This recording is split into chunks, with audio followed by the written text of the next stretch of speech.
Hello, hello! It's been a while for another day in the life of a Sabam. Yan, as you can see, driving. And yes, today is the day that I am going to pick up our Ate Chloe. Yan, hinapon na ako. But then, konting kiambot na lang, nandun na tayo sa Paroroonan. As you can see, the electric fans are waving at ya. And finally, eto na. Naload na namin ang kanyang mga algahumat. Ayan, ready to go na. And I only stayed there for overnight lang. And this is the following morning. Ayan, with my superstar daughter, having breakfast before we leave.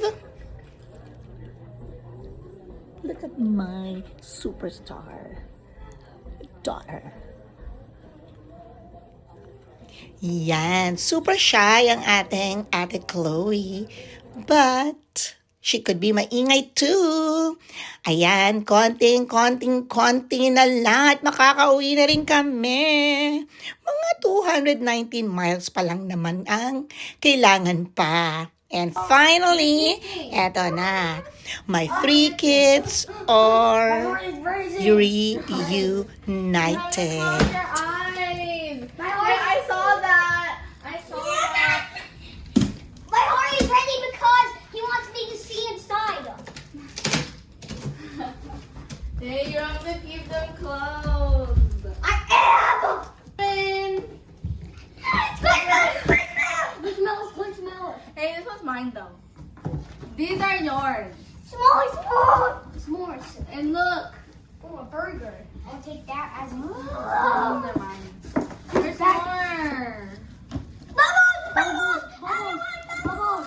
What's in the bag? O, diba? Parang OFW lang si Ate Chloe. There's more. Pinamigay ang kanyang mga old squish and mallows. Pinamana na niya sa kanyang mga kapatid. You're welcome. I love it! And look, may pa-pedicure session ang aming kikay bunso Delilah. Look naman. At talaga namang nauto niya ang kanyang Ate Chloe to do it for her. Nakakatuwa ang aking 2 girls. Yan. Tuwan-tuwa naman ang little girl. At anong masasabi nyo? May pa-electric fan. Nga naman, para mabilis ma-dry. Okay, see you on the next!